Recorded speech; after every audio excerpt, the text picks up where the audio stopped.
बीते दिनों में जो पहली बार परमेश्वर का न्याय था तो वो जल के द्वारा न्याय किया गया और सारे जीवित प्राणी को मार दिया गया, ख़त्म कर दिया गया। और ये परमेश्वर का मर्जी का अनुसार हुआ, उनका क्रोध का प्रकोप था जो कि हुआ। और इसी प्रकार सिर्फ और सिर्फ एक परिवार 8 जन को नाव के द्वारा बचा लिया गया और उसी 8 प्राणी के द्वारा फिर से एक बार पृथ्वी पर मनुष्य जाति फैल गए। आज में अगर हम वचन को देखते हैं तो वचन बहुत ही सुंदर से हमें समझा देता है कि वचन क्या बोल रहा है। हम वचन को एक बार पढ़ते हैं। इस प्रकार से हम 2 पत्रस 2 अध्याय का 5-6 वचन हम पढ़ेंगे। Hallelujah, praise the Lord. वचन ऐसा है मेरे दोस्तों, वचन ऐसा है कि और प्राचीन युग के संसार को भी ना छोड़ा। परमेश्वर के सामने अगर गुनाह किया जाए, परमेश्वर का न्याय अगर आ जाता है तो कोई नहीं बच सकता। इसी प्रकार से बोल रहा है कि ना छोड़ा वरन भक्तिहीन संसार पर महाजल प्रलय भेजकर धार्मिकता के प्रचारक नूह समेत 8 व्यक्तियों को बचा लिया। ओके। और सदम और गमोरा के नगरों को विनाश का ऐसा दंड दिया कि उन्हें भस्म करके राख में मिला दिया। इस प्रकार से न्याय परमेश्वर करता है,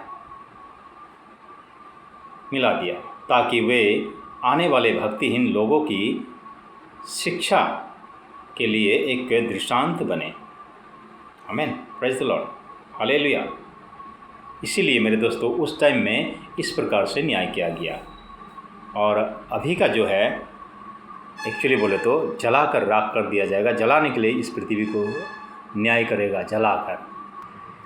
हम वचन के माध्यम से अगर देखते हैं तो वचन बहुत ही सुंदर हमें समझाता है। 2 पत्रस 3 का उसका 6वां वचन, इन्हीं के द्वारा उस युग का जगत जल में डूबकर नाश हो गया। ओके। अभी का जगत क्या होने वाला है ये हम जानते हैं।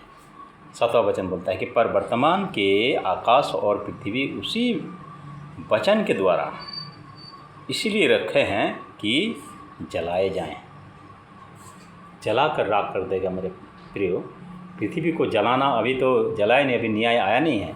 न्याय लाने से पहले परमेश्वर सबको मौका देने के लिए, सबको वार्निंग और सबको बुलाहट में बुलाने के लिए इस प्रकार से एक न्याय लेके आता है, इस प्रकार से एक चेतावनी लेके आता है जो कि लोग समझे और परमेश्वर को खोजी करे, ताकि अपना इस जीवन के बाद में और एक जीवन जाए उस जीवन को पा सके।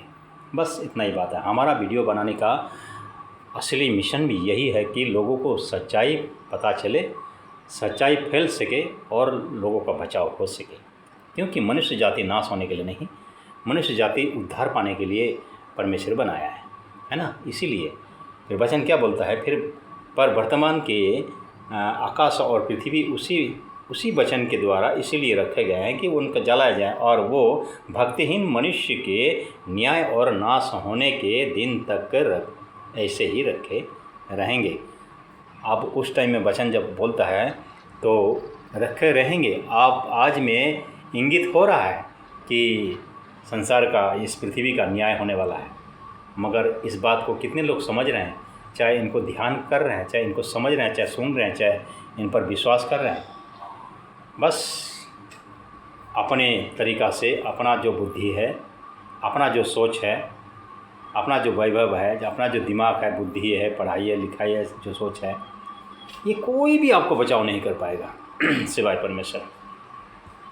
इससे बचाव नहीं हो सकता है। इसीलिए परमेश्वर जानता है कि उससे तेरा बचाव नहीं होगा। इसीलिए प्रभु कहता है कि समय रहते ही मेरा घर में आना जाना कर लो और सत्य के मार्ग को जान लो।